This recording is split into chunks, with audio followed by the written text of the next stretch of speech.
నల్గొండ జిల్లా కొండమల్లెపల్లి మండలం కేశియా తండ గ్రామ పంచాయతీ పరిధిలో ఉన్నాము. కాంగ్రెస్ పార్టీ సీనియర్ నాయకులు ప్రస్తుతం సర్పంచ్ గారు రమావత్ రాజు నాయక్ గారితో ఉన్నాము. ఇక్కడ గ్రామ సమస్యలు కావచ్చు, ఈ ప్రజాపాలన ప్రగతి ప్రణాళికలో ఎలాంటి కార్యక్రమాలు చేపట్టారో వారి మాటలను అడిగి తెలుసుకుందాం. నమస్కారం సర్పంచ్ గారు. నమస్తే అండి. ఇక్కడ 99 రోజుల యాక్షన్ ప్లాన్ ఏ విధంగా అమలు జరిగింది, ఎలాంటి సమస్యలు పరిష్కారం అయ్యాయి అంటారు? ఇక్కడ కేశతండలో ముఖ్యంగా 3 ఆవాసాలు ఉన్నాయి. అంటే మేజర్గా గ్రామ పంచాయతీ కేశతండ ఒకటి, అంకెతండ, జోగేతండ అని చెప్పేసి 2 ఆవాసాలు ఉన్నాయి. కేశతండతోటి 3 అన్నట్టు. అయితే ముఖ్యంగా ఇక్కడ సమస్యలు వచ్చేసి కరెంట్ సమస్య ఉండే. కరెంట్ సమస్య ఒక 25 kV ట్రాన్స్ఫార్మర్ తెచ్చి దాన్ని సాల్వ్ చేయడం జరిగింది. అట్నే జోగేతండలో అంకెతండలో వచ్చేసి వాటర్ సమస్య కూడా ఉండే. అక్కడ బోర్లు వేపించి వాటర్ సమస్య తీర్చడం జరిగింది. అదేవిధంగా శానిటైజేషను, ఈ వీధి లైట్ల కూడా సమస్యను పరిష్కారం చేయడం జరిగింది మ్యాక్సిమం. ఇక్కడ ముఖ్యంగా సమస్య ఏంటంటే గ్రామ పంచాయతీ సమస్య, బిల్డింగ్ అనేది ఒకటి సమస్య ఉంది. గ్రామ పంచాయతీ బిల్డింగ్ లేదు. మన పాలనాయకు ఎమ్మెల్యే గారి సహకారంతో గ్రామ పంచాయతీ బిల్డింగ్ ఒకటి అను, మరియు ఈ వివో బిల్డింగ్, సమభావన సంఘాల బిల్డింగ్, సమైక్య భవనం రెండింటిని కూడా శంకుస్థాపన చేసుకొని ఈ స్లాబ్ వరకు కంప్లీట్ చేయడం జరిగింది. దాన్ని కూడా త్వరలోనే ఒక 2-3 నెలల్లోనే పూర్తి చేయడం జరుగుతుంది. అంతకుముందు అది మేజర్ సమస్య ఉండే. దాన్ని ఇప్పుడు మన బాలనాయక్ గారి సహకారంతో దాన్ని కంప్లీట్ చేసుకోబోతున్నాం. అదేవిధంగా డ్రైనేజ్ సమస్యలు కూడా ఉన్నాయి. అట్నే విధంగా మన సీసీ రోడ్లు కూడా అవసరం ఉన్నాయి. ఎమ్మెల్యే గారి దృష్టికి తీసుకెళ్ళాం. వాళ్ళు కూడా సానుకూలంగా స్పందించి త్వరలోనే ఆ సీసీ రోడ్లు కూడా కంప్లీట్ చేసే ప్రయత్నంలో ఉన్నాం. ఈ గ్రామ భద్రత విషయంలో ఎలాంటి చర్యలు చేపడుతున్నారు? ఈ భద్రత విషయంలో ముఖ్యంగా హైవే రోడ్కు ఆనుకొని ఉన్నది. ఇక్కడ వాస్తవంగా ఈ హైవే రోడ్ల మీద కొంత దొంగతనాలు కానీ, ఈ యాక్సిడెంట్లు కానీ అలాంటివి జరిగే ప్రాంతం ఇది. కాబట్టి ముఖ్యంగా ఈడ మన సీసీ కెమెరాలు ఒకటి పెట్టించాం రోడ్డు మీద. ముఖ్యంగా సీసీ కెమెరాలు పెట్టించి అక్కడ ఎవరన్నా దొంగతనాలకు కానీ ఏమన్నా ప్రమాదాలు జరిగేటప్పుడు వాటిని అరికట్టే ఉద్దేశంతో సీసీ కెమెరాలను ఏర్పాటు చేస్తున్నాయి. అవి మంచిగా పనిచేస్తున్నాయి. మన ఎస్ఐ గారు కూడా, లోకల్ పోలీసులు కూడా బాగా సహకరిస్తున్నారు. వారి ద్వారా మనం ఆ సమస్యను ఒకటి అధిగమించడం జరిగింది. అదేవిధంగా ఈ మన మాజీ ఎంపీపీ రేఖా సీతారెడ్డి గారు వాళ్ళు మన ప్రమాద సూచిక బోర్డులు ఉంటాయి కదా, వాళ్ళు కూడా అది ఇప్పించడం జరిగింది. వాళ్ళు రోడ్ల మీద వేసి దాని ద్వారా కూడా కొన్ని ప్రమాదాలను అరికట్టే ప్రయత్నం చేస్తున్నాం. ఇంకా ప్రజలు కూడా మా దృష్టి తీసుకొచ్చారు. ఇది హైవే రోడ్డు, నిత్యం రద్దీగా ఉంటుంది, వాహనాల రద్దీ ఎక్కువగా. స్పీడ్ బ్రేకర్లు, జీబ్రా లైన్స్ పెట్టాలంటున్నారు. ఇంకోటి సిగ్నల్ లైట్స్ ఉంటాయి కదా, అవును, సోలార్ నుంచి వచ్చేది, అవి పెట్టిస్తే బాగుంటుందని మా దృష్టికి ప్రజలు తీసుకొచ్చారు. అయితే గతంలో కూడా కొన్ని యాక్సిడెంట్లు అయిన సందర్భంలో కూడా ఇక్కడ జీబ్రా లైన్స్ అవి పెట్టడం జరిగింది సార్. అవి మళ్ళీ కాలక్రమేణా అవి పోయినాయి అన్నట్టు. మళ్ళీ త్వరలో అవి కూడా ఎమ్మెల్యే గారి దృష్టికి తీసుకెళ్ళాము. మన ఎస్ఐ గారి దృష్టికి కూడా తీసుకెళ్ళాము. కాబట్టి వాళ్ళు కూడా త్వరలో దాన్ని కూడా ఏర్పాటు చేసే ప్రయత్నం చేస్తారు. గ్రామంలో విద్యా వైద్యం ఏ విధంగా అమలు అవుతుంది? విద్య అంటే ఇప్పుడు కొంతమంది విద్యార్థులు బాగా చదువుకున్న వాళ్ళు ఉన్నారు సార్ మన కాడ. ఇంజనీర్లు అయిన వాళ్ళు, డాక్టర్ అయిన వాళ్ళు ఉన్నారు.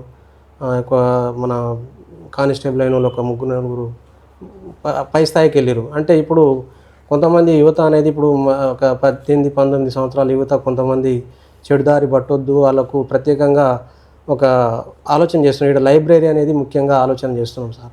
ఇప్పుడు చుట్టుపక్కల ఏ విలేజ్లో కూడా ఏ గ్రామ పంచాయతీ లేదు. మనం త్వరలో ఒక లైబ్రరీ కూడా కట్టుకోబోతున్నాము. దాని ద్వారా వాళ్ళకు ఈ చదువు మీద కొంచెం ఇంట్రెస్ట్ పెరిగే విధంగా వాళ్ళకు ఒక వేదిక ఏర్పాటు చేస్తే కొంతమంది చెడుదారి పట్టకుండా అక్కడ చదువుకొని వాళ్ళ మైండ్ సెట్ అనేది మారే ప్రయత్నం జరుగుతుంది. కాబట్టి ఆ ఆలోచన కూడా చేస్తున్నాం. లైబ్రరీ కూడా 1 సంవత్సరం లోపే కంప్లీట్ చేస్తాం. మహిళా సంఘాల అభివృద్ధి కోసం, మహిళా సంఘ బలోపేతం కోసం మీరు ఎలాంటి చర్యలు తీసుకుంటున్నారు? మహిళా సంఘాలు అనేది మన కాడ ఒక 10-12 సంఘాలు ఉన్నాయి సార్. అందులో కొన్ని సంఘాలు కొంచెం కంటిన్యూస్గా కట్టుకోలేకపోతున్నారు. అవి మధ్యలో కొన్ని బ్రేక్ అయినాయి. కాబట్టి వారిని మళ్ళీ కూడా కంటిన్యూస్గా కట్టే విధంగా ప్రయత్నం చేస్తున్నా. అదేవిధంగా ఇప్పుడు ప్రభుత్వం కూడా వారి కోసం చాలా పథకాలను ప్రవేశపెట్టింది. ముఖ్యంగా ఈ సమభావన సంఘాలకు వాళ్ళకి బస్సు ఇప్పించడం కానీ, పెట్రోల్ బంకులు ఇప్పించడం కానీ, షెడ్లు ఇది చేయడం కానీ, ఇంకా రకరకాలు చాలా ఉన్నాయి. వాళ్ళకి ఇన్సూరెన్స్ 10 లక్షల ఇన్సూరెన్స్ పెంచడంతో పాటు వాళ్ళకు వడ్డీ రుణాలు ఇవ్వడం, అలాంటిది గవర్నమెంట్ చాలా ప్రయత్నం, రేవంత్ రెడ్డి మన ముఖ్యమంత్రి చాలా వాళ్ళకి ప్రత్యేకంగా చాలా ఇంట్రెస్ట్ చూపుతున్నారు కాబట్టి వాళ్ళకు కూడా అదే ప్రోత్సహించుస్తున్నాం మనం. ఏమంటే ఇప్పుడు ఫ్యూచర్లో ఇంకా ఏ పథకం వచ్చినా కూడా అది మహిళలతోటి కూడుకొని మహిళలకు ఉపయోగపడే పథకాలే వస్తున్నాయి కాబట్టి మీరు ఖచ్చితంగా సంఘాల వారు కంపల్సరీ రెగ్యులర్గా కట్టుకోండి. ఆ అప్పులు కూడా రెగ్యులర్గా కట్టుకుంటే ఇంకా మీకు 1,50,00,000 కోటి రూపాయల వరకు కూడా మీకు అది మన లోన్స్ ఇచ్చే అవకాశం ఉంది కాబట్టి వారికి ప్రోత్సహిస్తున్నాం. వారు కూడా సానుకూలంగా స్పందిస్తూ ఉన్నారు. కేంద్ర రాష్ట్ర ప్రభుత్వాల నుంచి నిధులు ఎట్లా వస్తున్నాయి, దాంతోపాటు ప్రభుత్వ సంక్షేమ పథకాలు ప్రజలకు చేరే విషయంలో మీ యొక్క పాత్ర ఏ విధంగా ఉందంటారు? ఇప్పుడు మనం గతంలో పోల్చుకుంటే టీఆర్ఎస్ గవర్నమెంట్ ఉన్నప్పుడు చూసినాం చాలా వరకు అవి పథకాలను ప్రకటించారు కానీ అవి పూర్తి స్థాయిలో అమలు చేయలేకపోయారు. ఇప్పుడు మనకు కాంగ్రెస్ గవర్నమెంట్ వచ్చి 2 సంవత్సరాలు దాటింది. ఆ 2 సంవత్సరాల కాలంలో చాలా పథకాలను ప్రవేశపెట్టడం జరిగింది, వాటిని అమల్లో కూడా చేయడం జరుగుతుంది.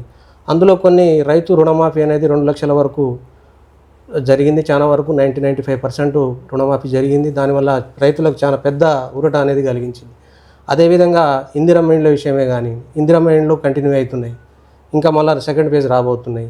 మళ్ళీ ఈ సన్న బియ్యము, రేషన్ కార్డులు ప్రతి ఒక్కరికి. అప్పుడు రేషన్ కార్డులు తీసుకోవాలంటే సంవత్సరాలు, అసలు 10 సంవత్సరాల కాలంలో రేషన్ కార్డులు ఇవ్వాలి అప్పుడు టీఆర్ఎస్ గవర్నమెంట్ ఉన్నప్పుడు. ఇప్పుడు మన రాగానే సంవత్సరం లోపే అందరికీ ప్రతి ఒక్కరికి మన ఇంట్లో వేరుపడ్డ ఫ్యామిలీస్ కానీ పిల్లలు పుట్టిన వాళ్ళకి కానీ ఇక అందరికీ ప్రతి ఒక్కరికి రేషన్ కార్డు లేదనే ఫ్యామిలీ లేదన్నట్టు. దాని ద్వారా అన్ని పథకాలు వాళ్ళకి చెందుతున్నాయి. ఎట్లా అంటే అవి మన ఈ గ్యాస్ రావడం కానీ ఈ ఇందిరమ్మ ఇండ్లు రావడమే కానీ ఇంకా ప్రతిదీ మన హాస్పిటల్స్లో మన దాంట్లో అదే ఏమంటారు సీఎం రిలీఫ్ ఫండ్ రావడం ప్రతి ఒక్కటి రేషన్ కార్డుతో ముడిపడి ఉన్నాయి కాబట్టి ముఖ్యంగా రేషన్ కార్డు ఇవ్వడం అనేది చాలా సంతోషం.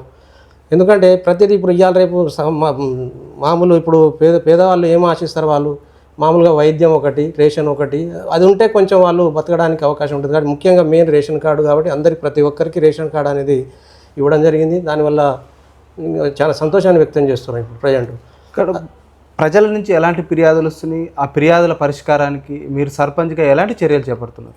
ఫిర్యాదులు అంటే ముఖ్యంగా ఇప్పుడు ఇందిరమ్మ ఇండ్లు వస్తున్నాయి, కాకపోతే అందరికీ సరిపోను రావడం లేదనేది ఒకటి ఉంది. ఇప్పుడు ఏ గవర్నమెంట్ అయినా అన్నీ ఒకటే విడతల కంప్లీట్ చేయలేదు కాబట్టి ఈ విడతల వారీగా ఇందిరమ్మ ఇండ్లు అనేది వస్తుంది. దాని మీద వాళ్ళు బాగా మాకు ఇండ్లు కావాలంటే చాలామంది ఇండ్లు కావాలని చెప్పేసి దరఖాస్తులు పెట్టుకుంటూ ఉన్నారు. వారికి కూడా ఎమ్మెల్యేస్ గారి దృష్టికి కూడా తీసుకొని పోయినాం. వాళ్ళు కూడా ఇప్పుడు ఫస్ట్ విడత మన కాడ 7 ఇండ్లు వచ్చినాయి, అందులో 6 కంప్లీట్గా వస్తున్నాయి. ఇంకా సెకండ్ విడత కూడా కొన్ని వస్తాయి, మళ్ళీ 3వ విడత కూడా వస్తాయి. కాబట్టి విడతల వారీగా అందరికి ఇచ్చుకుంటూ పోదాం అనేది సార్ ఒక ఉద్దేశం, గవర్నమెంట్ ప్రభుత్వం కూడా ఉద్దేశం ఉంది. కాబట్టి మేము కూడా వాళ్ళకి చెప్పుకుంటూ వస్తున్నాం, ఈ నెక్స్ట్ విడతలో వస్తాయి, మీరు ఆగండి అని చెప్పేసి వాళ్ళకి నచ్చ చెప్పుకుంటా ఆ ప్రయత్నంలో వాళ్ళకి ముందుకు తీసుకొని పోతున్నాం. కేశతండ గ్రామ పంచాయతీని ఎమ్మెల్యే గారు ఎన్నిసార్లు సందర్శించారు? ఈ గ్రామ అభివృద్ధిలో ఎమ్మెల్యే గారి పాత్ర ఏ విధంగా ఉందంటారు? ఎమ్మెల్యే గారి పాత్ర మాత్రం చాలా ఉందని చెప్పాలి. ఎందుకంటే ఎమ్మెల్యే గారు అయినా ఒక నెల లోపలనే ఒక సీసీ రోడ్డు ఇక్కడ 5 లక్షలతోటి సీసీ రోడ్డు నిర్మాణం చేసుకొని ప్రారంభించుకున్నాము. అదేవిధంగా ఇప్పుడు 30 లక్షలతోటి అంటే 20 లక్షలు గ్రామ పంచాయతీ బిల్డింగ్, 10 లక్షలతోటి వివో బిల్డింగ్, అవి 2 ప్రాసెస్లో నడుస్తూ ఉన్నాయి. ఇంకా సీసీ రోడ్లు కూడా ఉన్నాయి, సార్ దృష్టికి తీసుకెళ్ళాం. అవి కూడా వాళ్ళు సానుకూలంగా స్పందించి త్వరలోనే ఇస్తామని చెప్తున్నారు. మేమైతే గ్రామ పంచాయతీ కోసం అహర్నిశలు అంటే ఇక ఇదే స్వార్థం లేకుండా మేము ఉన్న రోజులు ఈ 5 సంవత్సరాల కాలంలో మేము ఏం చేసినాం అనేది నెక్స్ట్ చెప్పుకోవడం వరకే ఉంటుంది. అంతేగాని మనం ఏం చేసినాం అనేది నేను చెప్పుకోవడం కాదు. నెక్స్ట్ తరం వాళ్ళు వచ్చేవాళ్ళు ఎవరున్నారు, ఈడ సర్పంచ్ కాంగ్రెస్ గవర్నమెంట్ ఉన్నప్పుడు ఈ పని చేసిండు, ఈ ఇండ్లు కట్టించిండు, ఈ డ్రైనేజ్ చేయించిండు, సీసీ రోడ్డు కట్టించిండు, మళ్ళీ ఈ వివో బిల్డింగు, సమాన సంఘాల బిల్డింగు, మళ్ళీ గ్రామ పంచాయతీ బిల్డింగ్, ఇవన్నీ ఈ కరెంటు సమస్యను కానీ ప్రతి ఒక్కటి 1 by 1 చేసుకుంటూ పోతున్నాము. కంపల్సరీ ఇంకా వచ్చే ఎలక్షన్ లోపు ప్రతి ఒక్క పని మేము ఇచ్చిన హామీలన్నీ కూడా నెరవేర్చే ప్రయత్నం చేస్తాము. ప్రధానంగా దేవరకొండ అంటేనే గిరిజన ప్రాంతం, గిరిజనుల నుంచి వచ్చిన స్పందన, గిరిజనులు కూడా ఎక్కువగా ఉండే ప్రాంతం. మాకు గిరిజనులకు నాయకునికి మంత్రి పదవి ఇవ్వాలని కూడా ప్రజల నుంచి వచ్చిన స్పందన. మరి మీరు మంత్రి పదవి కదుడే అంటారా? ఇక్కడ దేవరకొండ అనేది చాలా వెనుకబడిన ప్రాంతం, గిరిజన ప్రాంతం. అందులో ముఖ్యంగా బాలు నాయక్ సార్ అనేది చాలా సీనియరు, ఫస్ట్ నుంచి జెడ్పీటీసీగా, ఎమ్మెల్యేగా, జెడ్పీ చైర్మన్గా, మళ్ళీ ఎమ్మెల్యేగా, ఆయనకు అపారమైన అనుభవం ఉంది. ఆయన వాక్చాతుర్యమే కానీ, ఆయన మాటలే కానీ, ఏదైనా సరే ఈ దేవరకొండ నియోజకవర్గం ముందుకు నడవాలన్నా, డెవలప్మెంట్ ప్రగతి పదంలో నడవాలంటే ఖచ్చితంగా బాలనాయక్ సార్కి ఎమ్మెల్యే మన మంత్రి పదవి ఇవ్వవలసిందని మేము గట్టిగా చెప్పదలుచున్నాం. ఎందుకంటే ఇంతవరకు గిరిజనులకు మంత్రి పదవి ఇవ్వలేదు కాబట్టి ముఖ్యమంత్రి గారు కూడా వారి దృష్టికి ఉంది, ఇవ్వాలనే ఆలోచనతో ఉన్నారు. ఖచ్చితంగా మంత్రి పదవి వస్తుందని మేము ఆశిస్తున్నాం. వస్తే ఇక్కడ దేవరకొండ ప్రాంతం ప్రతి విషయంలో, అది చదువు విషయంలో కానీ, మన డెవలపింగ్ రోడ్ల విషయంలో కానీ, ఏదో అన్ని విధాలుగా అన్ని రకాలుగా అభివృద్ధి పదంలో పోతుందని చెప్పేసి ఆశిస్తున్నాం. ఖచ్చితంగా బాలనాయక్ గారికి మంత్రి పదవి ఇవ్వవలసిందే. కాబట్టి మేము కూడా నాయకులం అందరం కూడా ఖచ్చితంగా వస్తుందని ఆశిస్తూ ఉన్నాం. ఈ మంత్రి పదవి ద్వారా గిరిజనులకు న్యాయం జరిగే అవకాశం ఉంది. ఖచ్చితంగా జరుగుతుంది. ఎందుకంటే ఇప్పుడు ఆయనకు తెలుసు గిరిజనుల బాధలు ఏందో తెలుసు.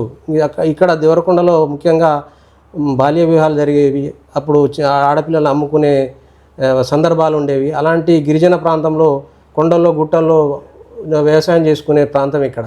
కాబట్టి మంత్రి పదవి వస్తే వారికి తెలుసు ఇక్కడ గిరిజనులకు ఏం కావాలి, వాళ్ళకి ఏం సదుపాయాలు కల్పించాలనేది ప్రతిదీ ఆయనకు అవగాహన ఉంది. కాబట్టి కంపల్సరీ ఆయనకు మంత్రి పదవి వస్తుంది. కంపల్సరీ దేవరకొండ నియోజకవర్గం అనేది డెవలప్మెంట్ అవుతుందనేది మేము గట్టిగా నమ్ముతా ఉన్నాం. ఈ కేసీఆర్ తండా గ్రామ ప్రజలు మీకు 5 ఏళ్ల కాలానికి ఓట్లేసి గెలిపించారు. గత సర్పంచుల కంటే భిన్నంగా అభివృద్ధి విషయంలో మీ విజన్ ఏమిటి, మీరు భవిష్యత్ ప్రణాళిక ఏముంది, ప్రజలకు ఏం చెప్తారు మీరు? అయితే మేము ఇక్కడ భిన్నంగా ఏం ఆలోచిస్తున్నాం అంటే, రొటీన్గా గవర్నమెంట్ తరఫున పథకాలు అందేవి అవి జరుగుతూనే ఉన్నాయి. ఇక్కడ మేము పర్సనల్గా సొంతంగా కొన్ని కార్యక్రమాలు కూడా చేయించడం.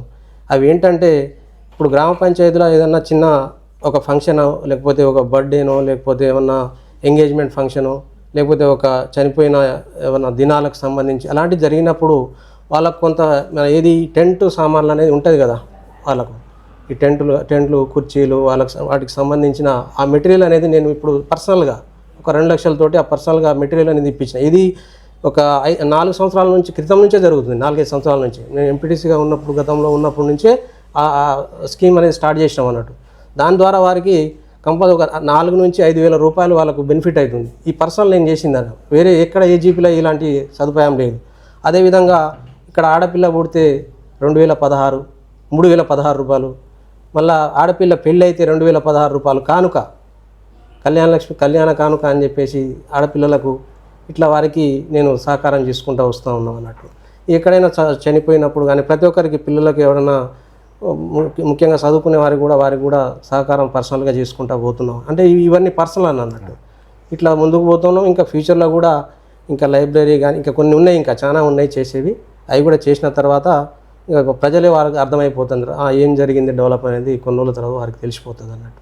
ఇక్కడ కేసీఆర్ తండా గ్రామ పంచాయతీని అభివృద్ధి పదంలో ముందుకు తీసుకుపోవడంతో పాటు నా సొంత నిధులతోటి కూడా ఎన్నో కార్యక్రమాలు చేపడుతున్నాను. పెళ్ళి అయినా కూడా ఎక్కడైనా ఏదైనా ఇబ్బందులు జరిగినా కూడా నా సొంత నిధులతోటి నేను ప్రజలకు అందుబాటులో ఉంటా, వాళ్ళకి ఆశ్రయితాను అంటున్నాను. ఎంపీటీసీకి ఉన్న కాలం నుంచి కూడా ఎన్నో సేవలు చేస్తున్నాను.